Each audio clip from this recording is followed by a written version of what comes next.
Wow, well over 80 miles an hour, creeping up on 100 miles an hour. You can see it just flying by these cars.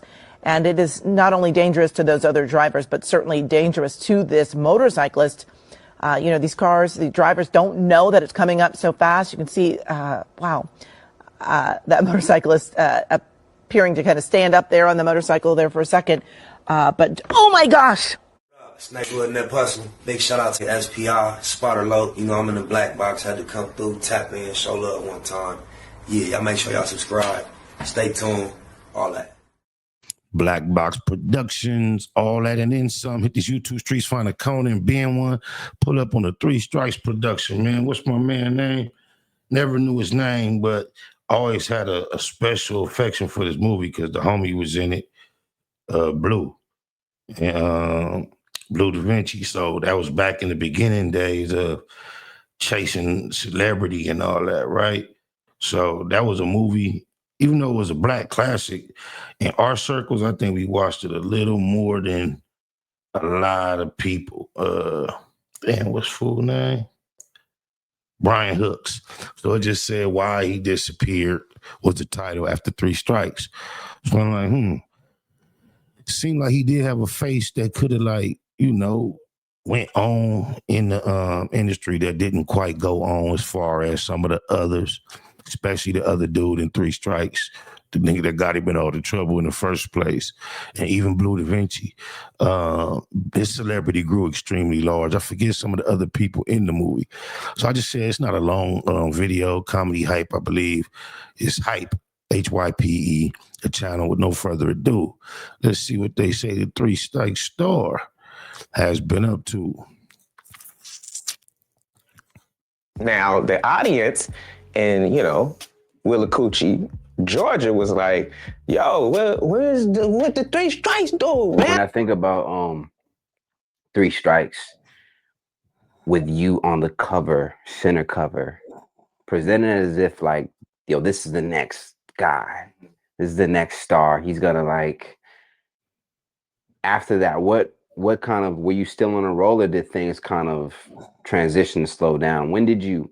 E40 was in that thing. And me and E40 got the same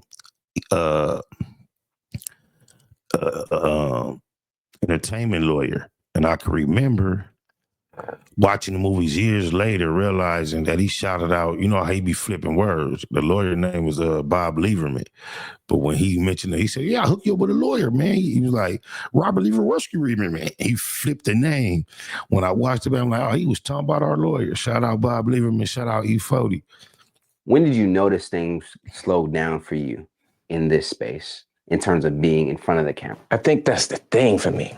I didn't notice because I was doing my own thing. And I'm not saying that's a good thing, you know what I mean? Because the higher my stock with studios and mainstream films, the higher my stock is with my independent films. So I'm not saying that's a good thing, but I was focused on what I do. So I didn't notice, right? It's because I was doing what I do. Now, the audience in, Willacoochee, Georgia was like, yo, what the Three Strikes do, man? Like, I thought, you know what I'm saying? And so he noticed, but I didn't notice. And I should have put more emphasis on balancing that, even if this is my goal as a business person, because this raised my stock. But that's not where I was at that time. And then I look back and, and then folks say, man, where you been? What you been doing, man? I haven't seen you. And I was like, I did 3 films and I made a lot of money doing them. You know what I'm saying? But it's like, nah, bruh, we want to see you, man. What films? Damn, I must have missed them too. Popped up here and there, but it seemed like, it's like you went away. Oh, my mama. Man, I need to see you. And so, and that's just something, that's just part of the journey and part of the learning experience, man. But, and again, and it's often that's attributed also to, are you hanging out? Are you out there? Are you in the circles? Are you partying? Because at the end of the day, man, like for you, if me and you're going to give your friend or some. Michael B. Jordan ain't got to go to NAM party or none of that for people not to ask him what you've been up to when you see him, though. Keep it a Google, Brian. When you hang out and run around with, a job with you before you are a stranger. Right? You know what I mean? You guys work together. So if something came up and there's some next level stuff, or they said we need one more person, you're going to choose someone who you hang with and who you know.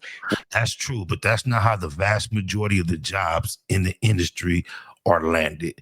They're landed typically by going on auditions for directors and doing your thing. Now, the relationships with different agents and directors and who gets the call sheets and the heads up for what type of roles may be available first, and sometimes even get action at getting in there, then that's different. I've learned that directors start to like certain actors to the point where you might go before a director or a group of directors for a role, and you might not get that role. But a month later, a few weeks later, one of those directors may contact your agent and say, hey, I got a role. And I remember a guy you sent, I loved him. He wasn't quite for that, but I think he'll be perfect for this. That type of thing happens as well. You're not going to choose John Doe who you've never met. So that's not true. If John Doe can get it done exactly the way you want it to be done, and John Doe is a good financial decision, there are a lot of friends that get disappointed. There are a lot of relationships that end. A lot of people expect the role that they don't get because it's not good business. It seems like he's trying to explain his position and then project some type of inadequacies. I don't know if it was a performance, application of time or skills. He's trying to project it on over the whole industry, and that's not necessarily true. So when they're doing these projects and they're like, so should I choose John Doe or Brian? And John Doe I run with all the time. Well, I'm choosing John Doe, right? And so that's not. That happens, and it has happened, and it will happen again, but that is not the way of the industry to say that, hey, you can expect someone extremely talented, extremely active within attempting to pursue a career outside of hanging out and being buddy-buddy is going to suffer if they're about their craft, about their business, making them auditions. I don't think socializing weighs in as much as he's expressing or suggesting that it does. Confusing to me. Like, people work with and help people who they know in their circle and their friends, and I was in none of those circles. You know what I mean?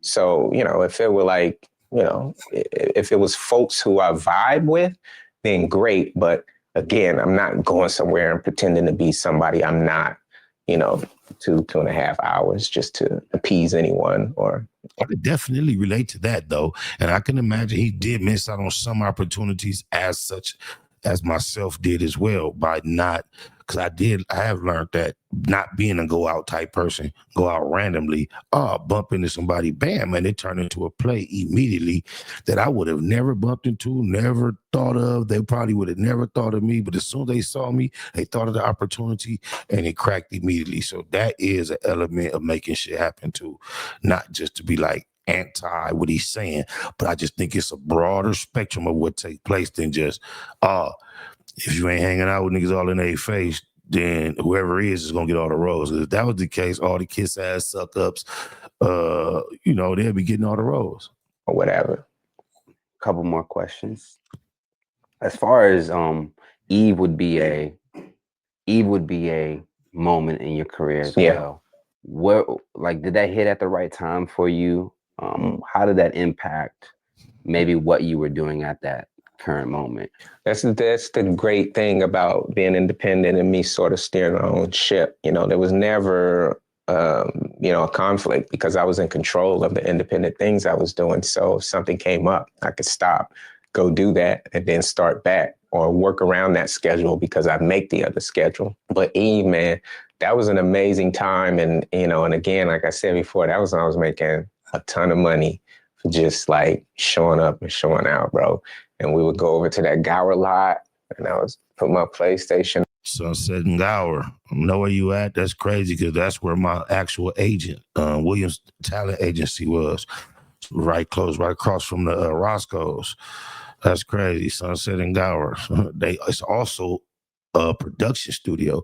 But my actual agent, a black agent at that, with the last name Williams, his agency was in that building. And I would be playing games and shooting the shit for like, if we were there 10 hours, I'd be shooting the shit for maybe 8.5 of them. And we worked 1.5. So it was an amazing time. And that, I don't think I was comfortable. And again, I should have done more to leverage that exposure towards, my independent and the things I was doing. But I was comfortable and I was growing, and it was part of the journey and learning. But Eve hit an amazing time. It was a great 3 years. That's crazy. Is he talking about the Eve TV show? Sheesh. Well, I don't even want to connect because it's getting real spooky with this subject. Because I remember Eve's manager at that time approached me about managing me, and he told me as the manager while she was filming that show, he was making 30 bands a week. So I guess that means she was making somewhere like probably 600 bands. That's crazy. And I realized he was on Eve. Whoa.